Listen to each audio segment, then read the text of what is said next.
Empezamos. A ver, ¿se oye? Sí. Buenas tardes. No quiero ni debo tomar la palabra como presidente del Colegio Libre de Méritos sin dedicar un muy sentido recuerdo a los profesores don Luis Gutiérrez Jodrá, Hipólito Durán y don Aurelio Menéndez, fallecidos en el último año. Todos ellos miembros del colegio desde los años 30, desde los años 90, perdón. No, lo de 30 era una exageración. Tras esta cordial memoria de aquellas insignes personas, proseguimos siguiendo su ejemplo. Permítanme ustedes que les dé la bienvenida agradeciendo su presencia en este acto y relatándoles quiénes somos y qué pretendemos. El Colegio Libre de Méritos se fundó en 1986, lo que supone que en octubre cumpliremos 33 años. Surgió con una vocación precisa, la de impedir que se desperdiciara un capital intelectual de primer orden dentro de la sociedad española. Este objetivo ha predominado permanentemente en la historia del colegio. El proyecto ha revestido desde el principio un carácter privado. La Administración sigue sus ritmos y nosotros hemos elegido otro y hemos aceptado lo que ello exige: financiar con recursos de empresas y particulares lo que la universidad no realiza. De ahí que el adjetivo libre forme parte del nombre de nuestra institución. Y somos libres en la medida que dependemos solo de nosotros mismos. Son las entidades y personas que conforman nuestro patronato las que mantienen la institución en pie. Todos los eméritos han sido y son destacadas personalidades en nuestra sociedad en su especialidad. Ahora bien, precisamente porque somos independientes y libres, nos dirigimos también a investigadores y profesores de indudable excelencia. Hasta el día de hoy han formado parte del colegio 108 profesores, que con los 9 que se incorporan ahora, el número se eleva a 117.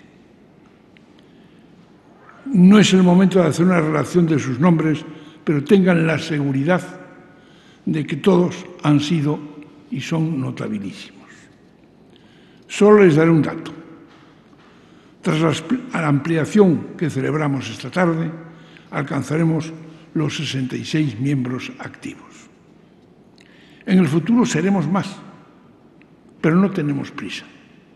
Lo que sí tenemos es el deseo de ser útiles en un país que no debe contentarse con mejorar su economía o maximizar las variables que suelen manejarse en el debate público. ¿De qué manera queremos ser útiles? De diversas, por supuesto. A lo largo de nuestros más de 3 decenios de vida institucional, la actividad que más ha destacado es la celebración de cursos y de ciclos de conferencias, orientados a un público más amplio que el que nutre las aulas universitarias. También hemos impulsado diversas publicaciones. Todas ellas están recogidas en nuestra página web. Seguimos haciendo lo uno, seguiremos haciendo lo uno y lo otro, pero nos proponemos ir más lejos. Estamos interviniendo en debates de radio y publicando artículos en prensa con la firma de eméritos pertenecientes al colegio. Seguiremos editando libros. Como ejemplo, permítame editar una publicación, la que aborda las relaciones históricas entre Cataluña y el resto de España, sin duda de interés actual, que no es obra de ocasión, porque eso no cuadra con el estilo del colegio. Incluye casi 400 apretadas páginas que don Gabriel Tortella, emérito e historiador de la economía, tardó cerca de 3 años en escribirla junto a un selecto equipo de colaboradores. Procuramos que lo mejor, más granado y maduro de nuestra universidad y sociedad haga llegar su pensamiento al conjunto de la sociedad civil. Estamos convencidos que lo vamos a hacer cada vez más intensamente. Nos exigiremos estar a la altura, no lo duden, de esta ilusionante e ilusionada tarea. Con eso creo que he descrito lo que esencialmente es el colegio, aunque posiblemente no haya aclarado excesivamente lo que es en sí, pero no hay tiempo para más. A continuación, nuestro secretario general, don Álvaro Delgado Gal, les explicará brevemente quiénes y cómo son los nuevos eméritos. Y por fin, el ilustre economista y presidente de analistas financieros internacionales, don Emilio Ontiveros, nos deleitará unas palabras sobre España y Europa en un mundo cada vez más convulso e inestable. Luego tendremos ocasión, si a ustedes les apetece, de seguir hablando mientras nos tomamos una copa. Muchas gracias por su exquisita atención.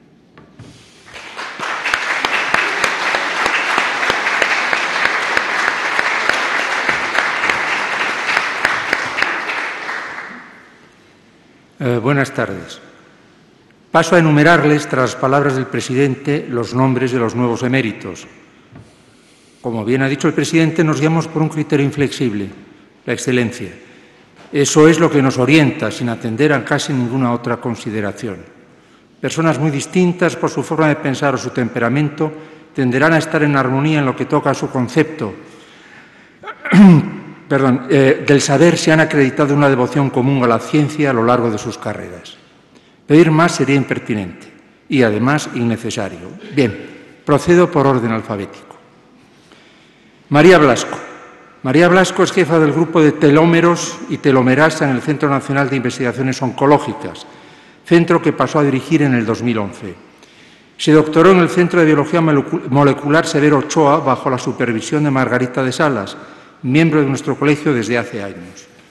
Como postdoctoral, identificó el gen esencial de la telomerasa y generó el primer modelo de ratón deficiente en esa sustancia. Esto último sirvió para comprender el mecanismo de mantenimiento de los telómeros, la naturaleza de la inestabilidad cromosómica y la relación que una y otra cosa guardan con la enfermedad y el envejecimiento. Tras unos años en los Estados Unidos, María Blasco regresa a España en 1977. Cuenta en su haber con más de 250 artículos publicados en revistas nacionales e internacionales. Nos faltan dedos en la mano para contar el número de premios y reconocimientos de que ha sido objeto. Cito solo uno, por razones de proximidad y por su poder evocador para una audiencia española: el Premio Nacional en Biología Santiago Ramón y Cajal. María Ángeles Durán, doctora en Ciencias Políticas por la Universidad Complutense. Su tesis, El trabajo de las mujeres, marcó el inicio de la investigación sistemática sobre los condicionantes sociales en la vida de las mujeres. Ha sido la primera mujer que ha ganado una cátedra de Sociología en España. En 1987 se incorporó al Consejo Superior de Investigaciones Científicas como profesora de investigación. Actualmente sigue desarrollando su actividad ad honorem en el Centro de Ciencias Humanas y Sociales. Es doctora honoris causa por varias universidades y acumula asimismo un currículum abrumador. Autora de varios libros, destaco ante ustedes el último, casi recién salido de las linotipias, La riqueza invisible del cuidado. Juan Francisco Fuentes, catedrático de Historia Contemporánea en el Departamento de Relaciones Internacionales de la Complutense. Ha sido profesor visitante en las universidades de Harvard, Sorbonne Nouvelle Paris III y Sciences Po, París, además de Visiting Senior Fellow en la London School of Economics. También ha impartido cursos en las universidades de Princeton, Oxford, Sorbona y otros muchos centros. Sus libros ascienden a la quincena. Quizá recuerden ustedes Adolfo Suárez, Biografía Política, o Con el Rey y contra el Rey, los socialistas y la monarquía. Sus áreas más frecuentadas son el socialismo español, la biografía política y la historia de los conceptos políticos en el mundo contemporáneo. Saldrá pronto en inglés un libro que el título no lo doy en inglés, sino en español, traducción mía, porque existe un juego gracioso de palabras. Se llama así, La sociedad cerrada y sus amigos. Un calembour inspirado, es claro, en la famosa obra de Popper. Podemos imaginar además de qué trata. Juan Pablo Fusi Aizpurúa, catedrático emérito de España contemporánea en la Complutense de Madrid. Ha sido director del Centro de Estudios Básicos de St. Anthony's College en la Universidad de Oxford y director de la Biblioteca Nacional, de esta casa precisamente. Especializado en los siglos XIX y XX, ha trabajado fundamentalmente sobre historia de España contemporánea y especialmente sobre el País Vasco. Cito algunos libros. País Vasco, Nacionalismo y Nacionalidad. La patria lejana, el nacionalismo en el siglo XX. Historia mínima de España y breve historia del mundo, estos dos últimos títulos bastante recientes. Del mundo contemporáneo, perdón, no lo he completado. En 1987 recibió el doctorado honoris causa en Humanidades por la Universidad de Nueva York. En 1976 obtuvo el Premio Espejo de España por su libro España, de la dictadura a la democracia, escrito junto a Raymond Carr. En el 2001 el Premio Montaigne Europeo de Ensayo, y no sigo por no aburrirles. Es miembro de número de la Real Academia de la Historia. Antonio Hernando Grande, catedrático de magnetismo de la materia, catedrático de magnetismo de la materia en la Universidad Complutense y director del Instituto de Magnetismo Aplicado de la misma universidad. Autor de unas 300 publicaciones científicas, de 17 patentes y director de 22 tesis doctorales. Ha sido investigador en la Naval Research Lab de Washington y profesor invitado en la Universidad de Cambridge y el Instituto Max Planck de Stuttgart. Académico y numerario de la Real Academia de Ciencias Exactas, Físicas y Naturales. De nuevo temo alargarme en exceso si hago el inventario de reconocimientos recibidos por Antonio Hernando. Menciono solo uno, tomado al azar. Premio Nacional de Investigación, Juan de la Cierva. Jaime Lamo de Espinosa. Jaime Lamo podrá hacer vida en familia dentro del colegio, literalmente. Su hermano, el sociólogo Emilio Lamo, también forma parte de nuestra corporación. Jaime Lamo se formó como ingeniero agrónomo y economista, obteniendo una cátedra en la Politécnica de Madrid. Disfruta asimismo de una dilatada carrera política. Fue ministro de Agricultura en la remodelación del primer gabinete Suárez. Más adelante, ministro adjunto a la presidencia con Calvo Sotelo. En 1979 presidió la Conferencia Mundial de la FAO. Durante su mandato creó el Ministerio de Agricultura, Pesca y Alimentación. En 1991 la Comisión Europea le concedió la cátedra Jean Monnet. Es miembro de la Academia de Agricultura de Francia y de la Real Academia de Ciencias Económicas y Financieras. Cuenta en su haber con la autoría de varios libros, uno de ellos muy reciente, El agua en el mundo del agua. Araceli Mangas Martín, catedrática de Derecho Internacional Público y Relaciones Internacionales en la Facultad de Derecho de la Universidad Complutense de Madrid, titular de la cátedra Jean Monnet de Derecho en de la Unión Europea. Fue miembro del Comité de Sabios, 7 personalidades de la Unión Europea, para asesorar a la Comisión Europea en la reforma del Tratado de Maastricht. Es directora de la Revista Española de Derecho Internacional y de la Revista General de Derecho Europeo. Durante casi 20 años fue directora ejecutiva de la Revista de Derecho Comunitario Europeo. Es académica de número de la Real Academia de Ciencias Morales y Políticas. Santiago Muñoz Machado, catedrático de Derecho Administrativo de la Universidad Complutense de Madrid. Es académico de número de la Real Academia Española, de la que también ha sido secretario, y de la Real Academia de Ciencias Morales y Políticas. Premio Nacional de Ensayo 2013 por su libro Informe sobre España, Repensar el Estado o Destruirlo. Su obra jurídica de síntesis es el Tratado de Derecho Administrativo y Derecho Público General, editado en 14 tomos por el Boletín Oficial del Estado. Entre sus ensayos históricos destacan Sepúlveda, cronista del emperador, y Hablamos la misma lengua, historia política del español en América desde la conquista a las independencias. Este último ha aparecido el año pasado. Emilio Ontiveros, que nos va a dedicar una conferencia corta dentro de un momento. Catedrático de Economía de la Empresa de la Universidad Autónoma de Madrid y fundador y presidente de Analistas Financieros Internacionales. Ha sido Fellow del Real Colegio Complutense en la Universidad de Harvard, así como miembro del Grupo de Investigación Avanzada en Economía Internacional y Visiting Scholar en Wharton School, Universidad de Pensilvania. Explico algunos títulos entre los muchos libros que se deben a su pluma. La economía en la red, Nueva Economía, Nuevas Finanzas. Global Turning Points, Understanding the Challenges for Business in the 21st Century, publicado en la Cambridge University Press y escrito en coautoría con Mauro Guillén. También Una nueva época, los grandes retos del siglo XXI, lo he escrito con Mauro Guillén. Por supuesto, ha publicado otros libros, pero no puedo convertir mi intervención en demasiado larga, cosa que necesariamente ocurriría si recitase todos los méritos y productos y obras de nuestros nuevos eméritos. Muchas gracias. A continuación les habla Emilio Ontiveros.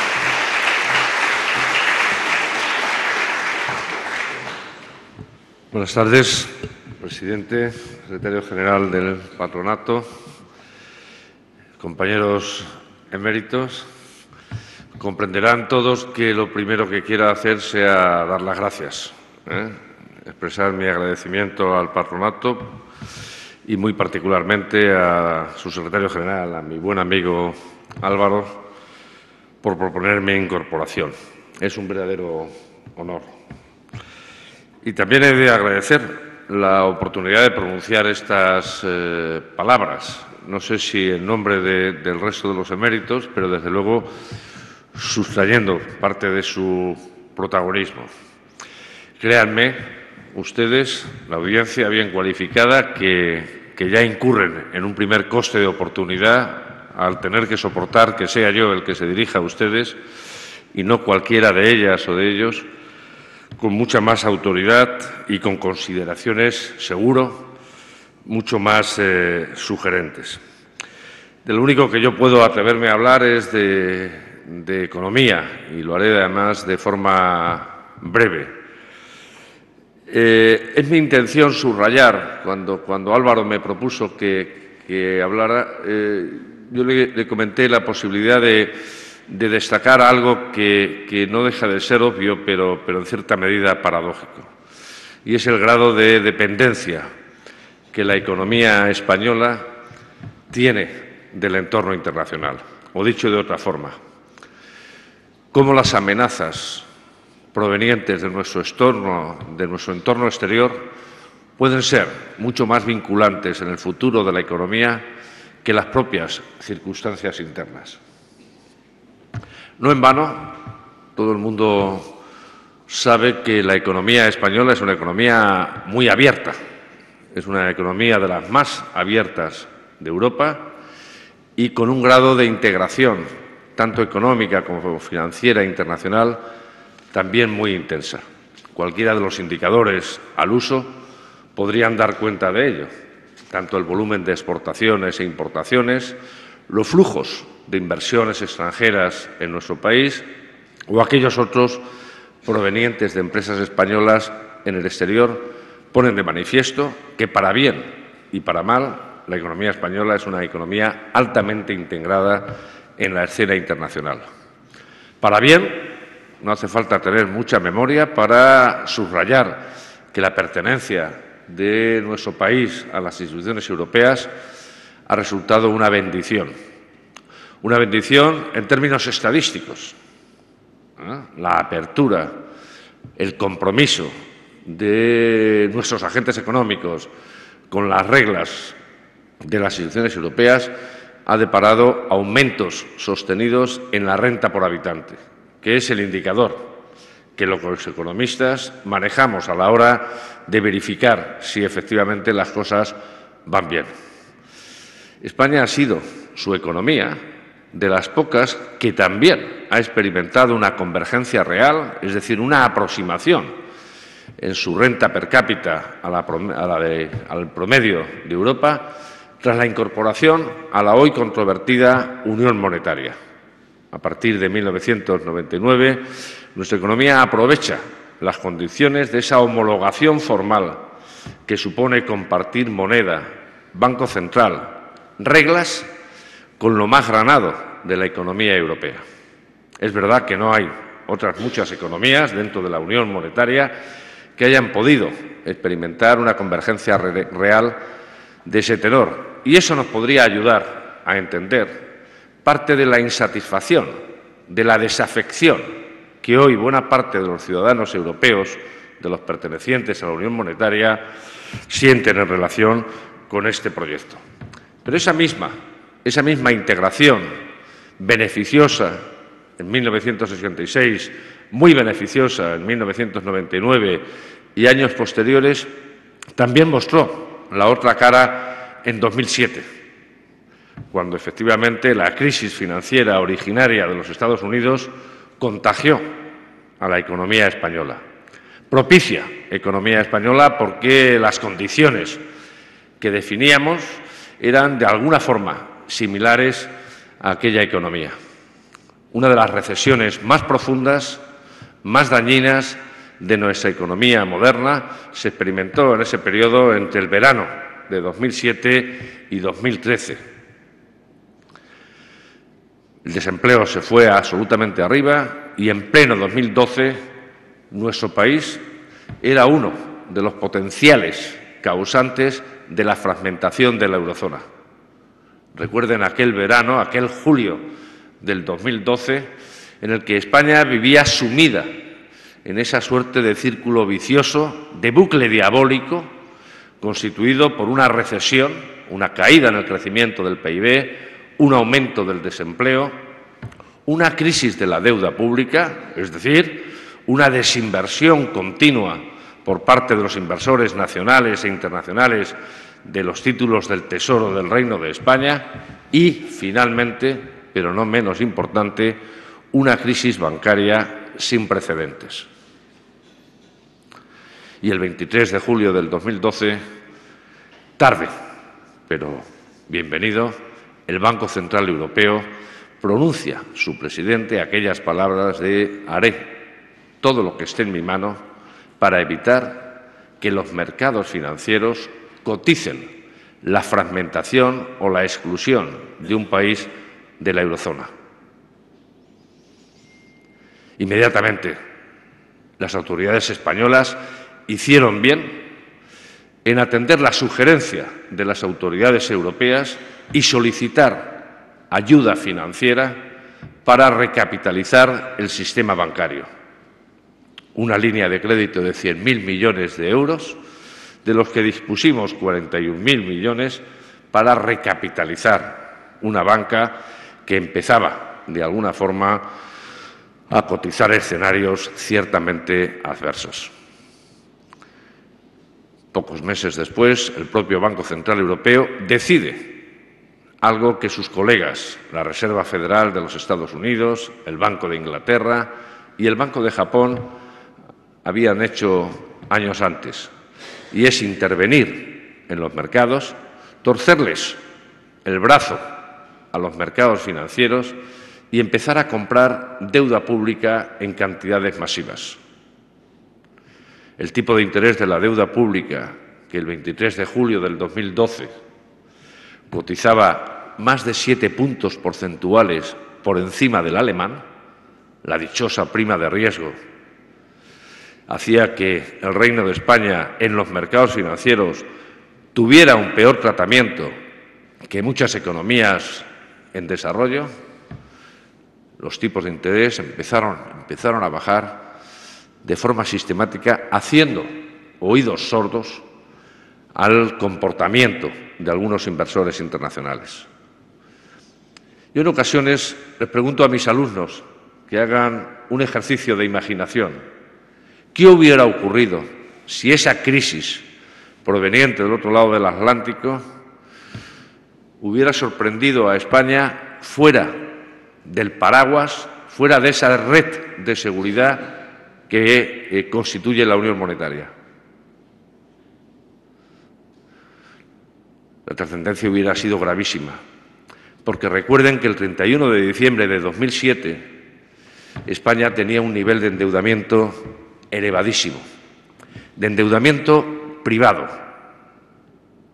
Las familias, las empresas, el sistema bancario español se había endeudado como consecuencia de 12 largos años de crecimiento ininterrumpido y de tipos de interés consecuentes con la pertenencia a la Unión Monetaria históricamente bajos. Y el virus que llegaba de aquella crisis estadounidense era un virus que arraigó fácilmente en una economía que presentaba una sintomatología similar. Alta concentración de la inversión en activos inmobiliarios, alto endeudamiento privado, muy bancarizado. La economía española habría sufrido no la recesión que sufrió hasta 2013, sino probablemente un cuadro no muy distinto al de los años 30 en Estados Unidos. Esa fue la expresión de la contrapartida de la pertenencia a la Unión Monetaria, ¿no? La Unión Monetaria ha sido tremendamente rentable para los españoles. Y ahora entramos en una etapa en la que la economía española, gracias a aquellas intervenciones, gracias a un apoyo monetario que llevó los tipos de interés a cero y que hizo que las familias españolas, las más endeudadas de Europa, con sus deudas referenciadas al Euribor, vieran cómo el servicio en concepto de intereses de su deuda llegaba a mínimos. Pero luego también las administraciones públicas españolas verificaron cómo el elevado endeudamiento público, como consecuencia de la caída en los volúmenes de recaudación, en lugar de financiarse al 7% y tener que retirar una parte considerable de gasto público para atender el servicio de esa deuda, bajaba hasta los tipos mínimos que está pagando el Tesoro del Reino de España hoy en día. Desde 2012 hasta la actualidad, la economía española vive un cuadro inequívocamente favorable desde el punto de vista macroeconómico.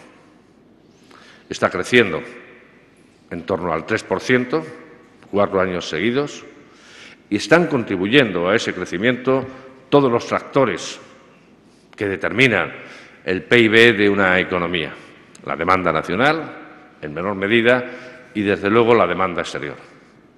En estos años, el empleo ha crecido a un ritmo similar al que está creciendo la economía y el desempleo, desde aquel máximo del 27%, se ha reducido de forma significativa, aunque claramente insuficiente. Lo más destacado de ese cuadro no es solo que la deuda, aquella deuda récord de las familias y de las empresas, se haya reducido, hayamos podido oxigenar la situación financiera de las familias gracias a esas condiciones monetarias favorables. Lo más relevante, la contrapartida que deja esa crisis es el aumento de la propensión exportadora de nuestras empresas. La gran sorpresa es que una economía que el 31 de diciembre del 2007 tenía un déficit en su balanza de pagos por cuenta corriente del 10% del PIB, es decir, el más elevado en términos relativos de toda la OCDE, hoy no existe. No existe, es verdad, porque se moderaron las importaciones. No existe, es verdad, porque el precio de algunas de esas importaciones, las de energía en particular, la de hidrocarburos, encontraron la complicidad de los mercados.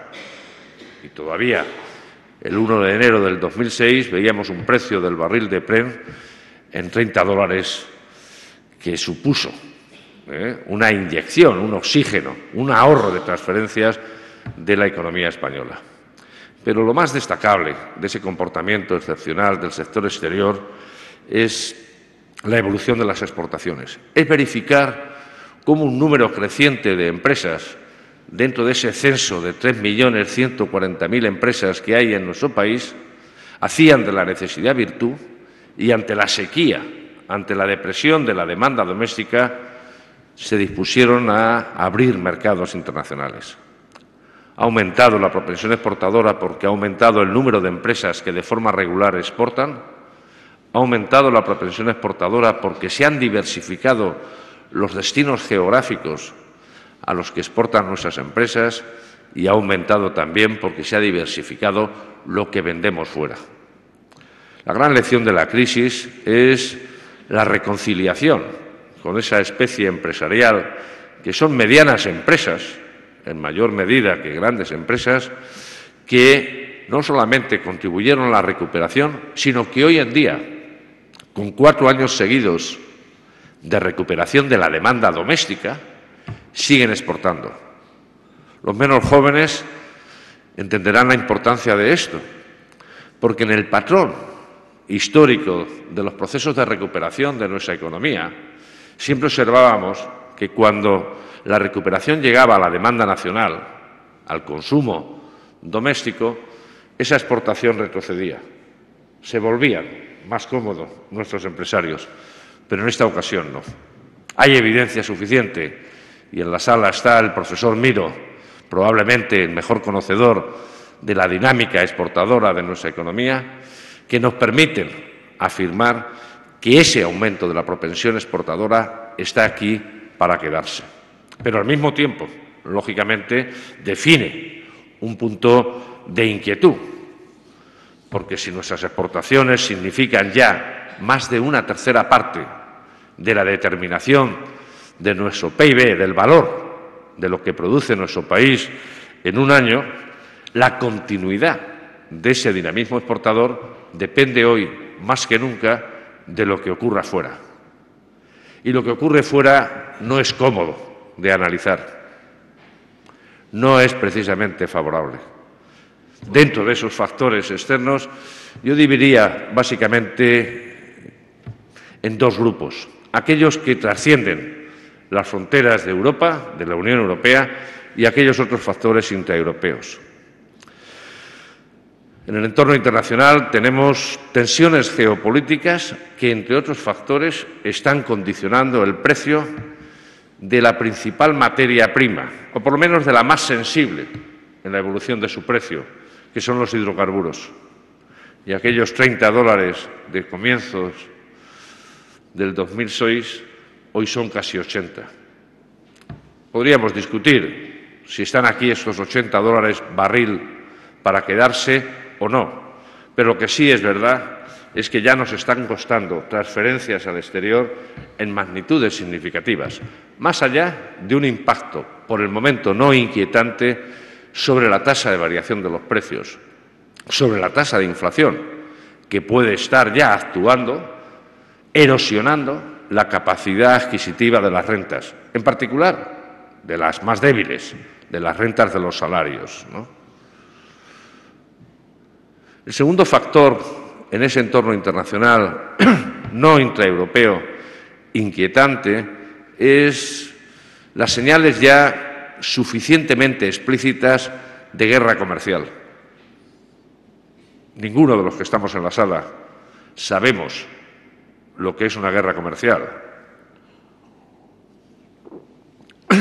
Los historiadores, desde luego, que lo saben, pero no de forma directa. Porque nunca hemos apreciado, desde el final de la Segunda Guerra Mundial, desde la creación de las instituciones multilaterales de Bretton Woods y años después, desde la creación de la Organización Mundial de Comercio, una escalada de adopción unilateral de aranceles como la que se está introduciendo ahora mismo. Y lo inquietante es que quien lo está introduciendo no es una economía periférica, sino es la administradora del sistema que ella misma, que la administración estadounidense, lógicamente sugirió acertadamente en 1944 en Bretton Woods. Es inquietante que los Estados Unidos, que la administración estadounidense incumpla, renuncie a acuerdos formales de carácter comercial suscritos tanto en el norte de América como en otras latitudes. Es muy inquietante que establezca de forma unilateral aranceles, es decir, tarifas, sobrecostes en la aduana a importaciones como las lavadoras, los paneles solares, el acero, el aluminio y ahora los automóviles. Es muy inquietante que establezca restricciones de alguna forma arbitrarias a los flujos de inversión transfronteriza, que amenace algo esencial en el comercio, en las relaciones internacionales, como es la posibilidad de que las empresas inviertan en los países que quieran, en los sectores que quieran. No hace falta decirles que de proseguir esta escalada, aquellas economías más abiertas, aquellas economías cuyas exportaciones son sensibles a restricciones de este tipo, serán las que más puedan sufrir. Es verdad, pueden pensar algunos, que las relaciones bilaterales entre España y Estados Unidos, desde el punto de vista estrictamente comercial, no son cuantitativamente importantes hoy por hoy. Sí lo son en términos de inversión. Estados Unidos es uno de los principales inversores de inversión directa en nuestro país. Pero es más inquietante el impacto que pueda tener esas decisiones de Estados Unidos sobre socios comerciales nuestros en Europa y sobre socios en América Latina. Los flujos de exportación ya no se aprecian exclusivamente en las cifras simples de exportaciones en la balanza comercial. Las empresas nuestras han sofisticado su participación en la escena global a través de la participación en cadenas de producción, en cadenas de valor, con bienes intermedios, con bienes manufacturados en otros países, en otras empresas. Nuestro país tiene una de las industrias de componentes del automóvil más importantes del mundo. También somos un fabricante de bienes finales en el automóvil, pero desde luego de componentes.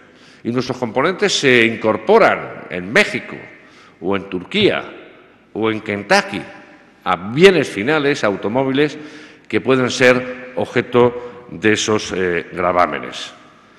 Esas actuaciones unilaterales, discrecionales de la administración actual estadounidense también están llegando al ámbito financiero. Tras la crisis financiera del 2007, la administración americana reaccionó de forma ejemplar y lo que hizo fue convocar una comisión dentro del Comité Bancario del Senado que hiciera la autopsia a la crisis, que identificara cuáles habían sido las causas, para tomar decisiones que trataran de evitar una magnitud similar en crisis posteriores, porque crisis financieras van a seguir existiendo, no nos engañemos. Lo que tienen que hacer los economistas y lo que tienen que hacer los decisores políticos es tratar de minimizar las consecuencias adversas.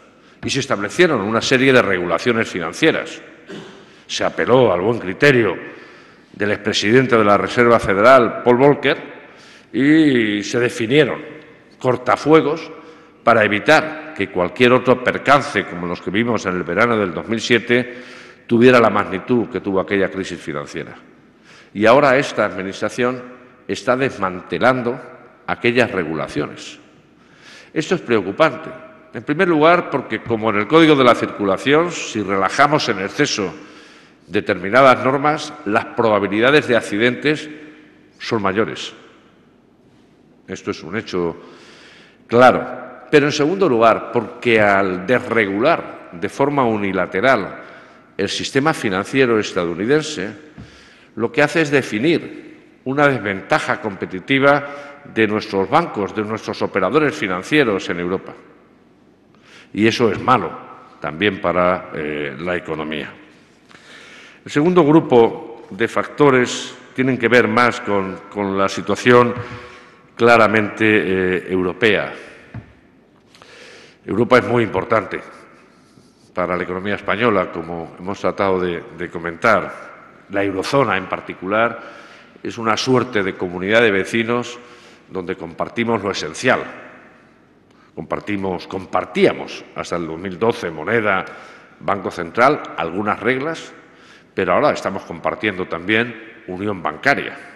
Ahora estamos compartiendo supervisión bancaria. Y la unión monetaria no está en el mejor de sus momentos. Europa, las instituciones, no lo están. Está abierta una negociación de la exclusión, de la autoexclusión del Reino Unido de las instituciones europeas. Es un asunto muy importante y, haciendo un ejercicio de egoísmo, es un asunto particularmente importante para España, porque el Reino Unido ya saben que es uno de los principales socios comerciales de nuestro país. Se da la circunstancia de que España es una de las 3 economías que tiene un superávit comercial, que le vende más bienes al Reino Unido de lo que el Reino Unido nos vende. Más bienes, digo. Desde luego España le vende muchísimos más servicios, porque los británicos son el principal cliente de servicios, desde luego turísticos, pero también de otros servicios. El año pasado el 23% de los ingresos por turismo que recibimos fueron británicos.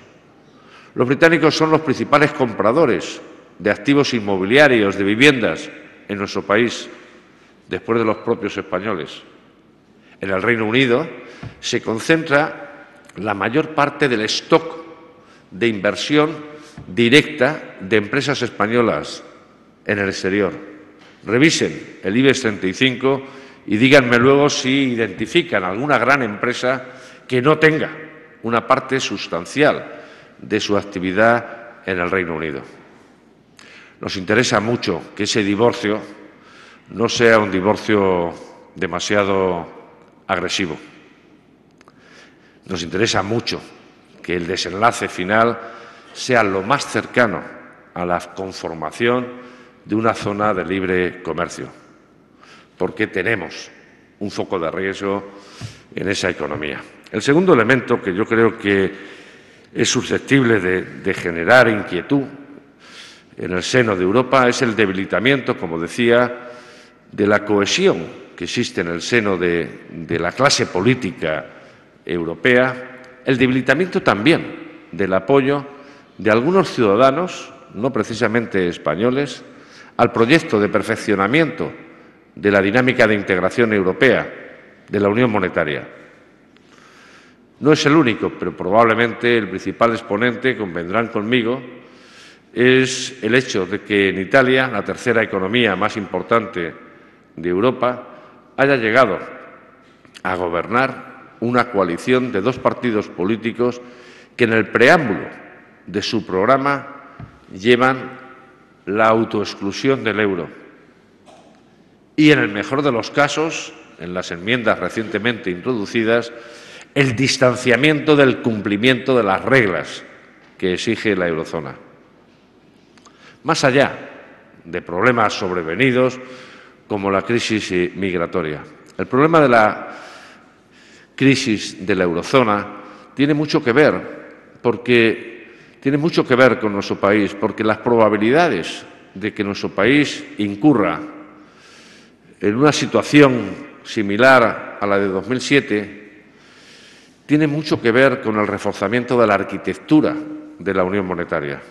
Como saben, cuando se creó el euro, la Unión Monetaria, aquel 1 de enero de 1999, se hizo sobre bases de un minimalismo absoluto, de un minimalismo institucional, también de un minimalismo en términos de cesión de políticas, una moneda y una política monetaria. Pero no se contempló la necesidad de una unión bancaria, no se contempló la conveniencia de una unión fiscal, no se contempló la conveniencia de mecanismos defensivos frente a cualquier episodio de inestabilidad financiera, de crisis. Fue la propia crisis, la letra con sangre entra, la que sugirió la necesidad de crear una unión bancaria. La crisis de la banca española no fue ajena a la anticipación de esa agenda y, afortunadamente, en el verano del 2012 quedó esbozada esa integración bancaria asentándose básicamente en 3 pilares. Una supervisión común, que de hecho se trasladaba al Banco Central Europeo, con el fin de evitar las particularidades nacionales en la inspección, en la revisión de la salud de los sistemas bancarios, un mecanismo de resolución de crisis común, es decir, un protocolo que llevara a gestionar una crisis bancaria de forma homogénea y, en tercer lugar, un mecanismo de garantía de depósitos, es decir, un mecanismo que permitiera a los depositantes, a los que colocamos nuestros ahorros en los bancos, un mecanismo también de protección común. La unión bancaria está coja. La supervisión está funcionando y está funcionando aceptablemente, pero la resolución, el mecanismo de resolución de crisis, porque habrá crisis bancarias, está incompleto. El enunciado es correcto. No más ayudas de los presupuestos públicos a los bancos. No bailouts, bail-ins en su lugar. Pero para eso hace falta financiación, para eso hace falta una línea de financiación común que pueda neutralizar cualquier episodio de propagación de crisis. Y el Fondo de Garantía de Depósitos tiene una norma, que es esa cobertura de los 100.000 euros por depositante, pero no tiene un respaldo financiero suficientemente mutualizado que permita, en el caso de que algún sistema bancario nacional no pueda atender esa garantía con su fondo, acudir en apoyo financiero. Es básico. Es básico porque, si no, efectivamente, podremos ser contaminados ante un foco de crisis adicional y, en todo caso, nuestro sistema financiero no acabará de generar la suficiente confianza en los inversores, tanto nacionales como internacionales. La eurozona necesita fortalecer un mecanismo cercano a la unión fiscal. Mañana empieza una cumbre en Europa que llevaba originalmente en su agenda un único punto del orden del día, la reforma de la arquitectura, que incluso había sido de alguna forma anticipada en un acuerdo entre las autoridades alemanas y francesas y que introducían, por ejemplo, la disposición de un presupuesto específico de la eurozona que dotara de capacidad de maniobra. Pero mucho me temo que ese único punto del día sea desplazado y, en su lugar, lógicamente, acapare el protagonismo la crisis migratoria que estamos viviendo. Finalmente, Europa, la eurozona, necesita una unión de los mercados de capitales. Está enunciada una unión de los mercados de capitales que permita equilibrar el protagonismo que en las economías del continente tienen los sistemas bancarios frente a los mercados de capitales. En Estados Unidos, como saben, el 70% de la financiación es proporcionada por instrumentos vinculados a los mercados de capitales y el 30% es por los intermediarios bancarios. En el continente europeo justo ocurre lo contrario. Tiene que haber un mayor equilibrio para que se puedan financiar proyectos de riesgo, para que se pueda financiar la natalidad empresarial, que por definición incorpora siempre un mayor riesgo que proyectos ya establecidos. Pero me temo, insisto, que esos elementos básicos en la superestructura institucional de la Unión Monetaria encuentre dificultades para concreción. El último elemento que me preocupa en esta revisión de factores que pueden actuar como cómplices de la continuidad de la expansión española o, por el contrario, como obstáculos sobrevenidos, es el anuncio la semana pasada por el Banco Central Europeo de retirada gradual de los estímulos monetarios. Hemos vivido con una especie de respiración asistida muy importante. Los tipos de interés estaban en nivel cero. El Euribor, dichoso, sigue en territorio negativo, favoreciendo la atención del servicio de la deuda de las familias. Y el Tesoro español, esta mañana, se financiaba a 10 años al 1,30. El Banco Central Europeo ha dicho que la situación en la eurozona tiende que normalizarse.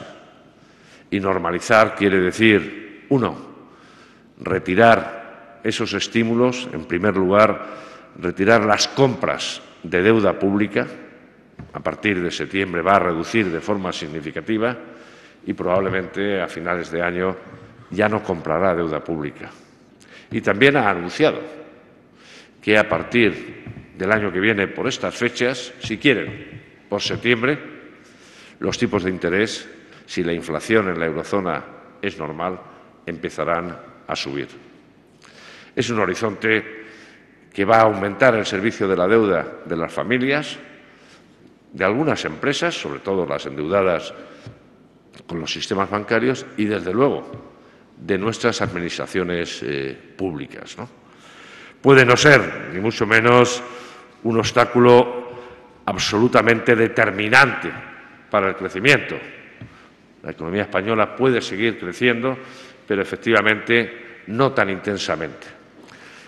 Esto nos lleva a concluir que dentro de los focos de atención de los agentes económicos españoles, las familias, las empresas y, desde luego, de las autoridades políticas, la atención y la influencia en la política exterior tiene que ser un vector fundamental.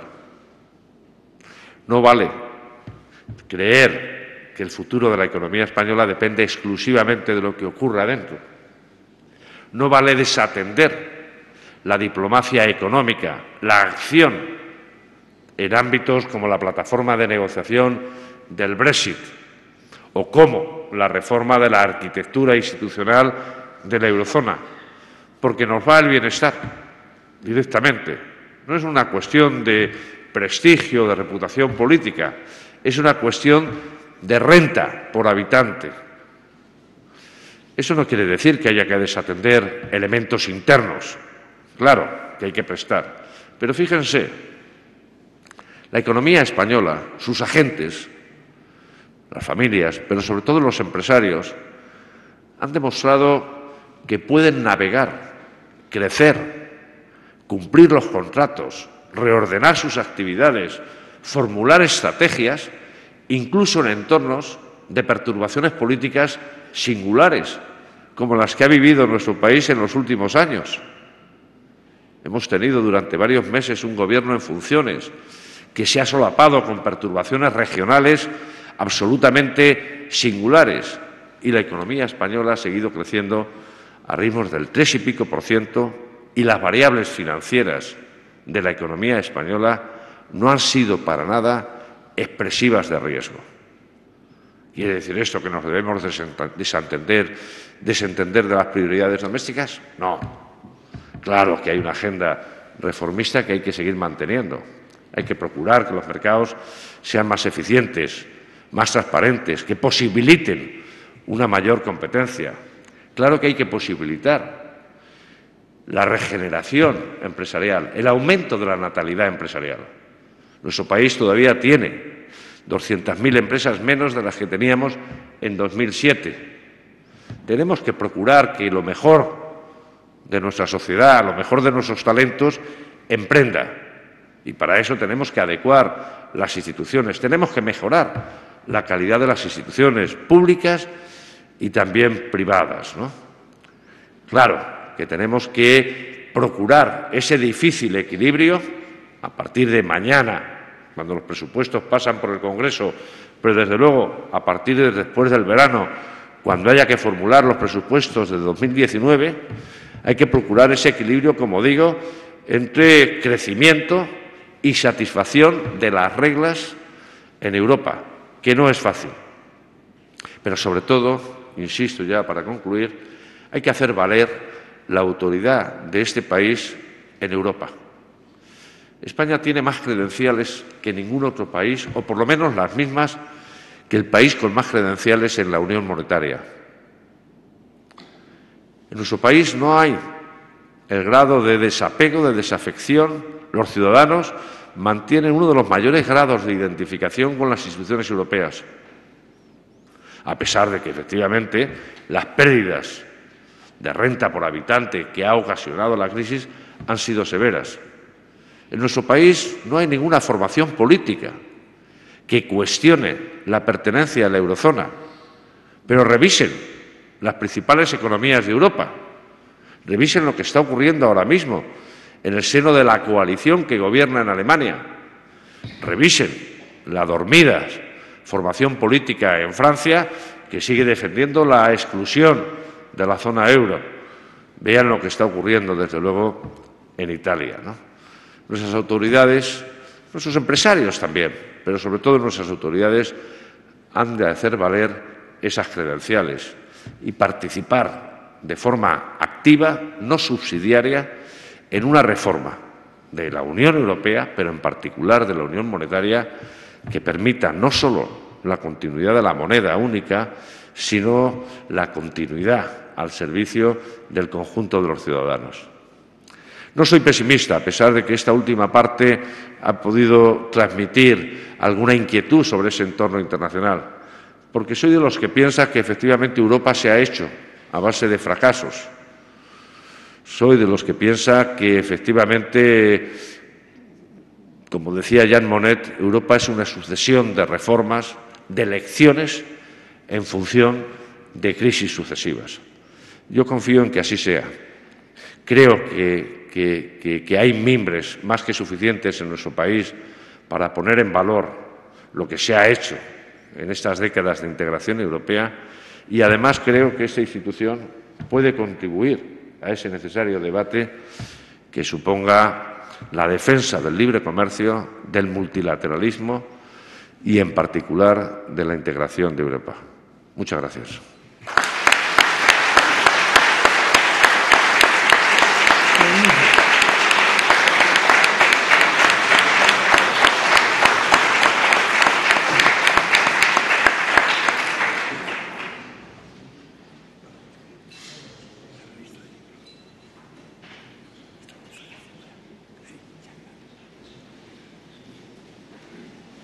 Pues muy bien, hemos concluido el acto y si resultan agradables para cambiar impresiones sobre tan magnífica conferencia, tomaremos una copa ahora en el exterior.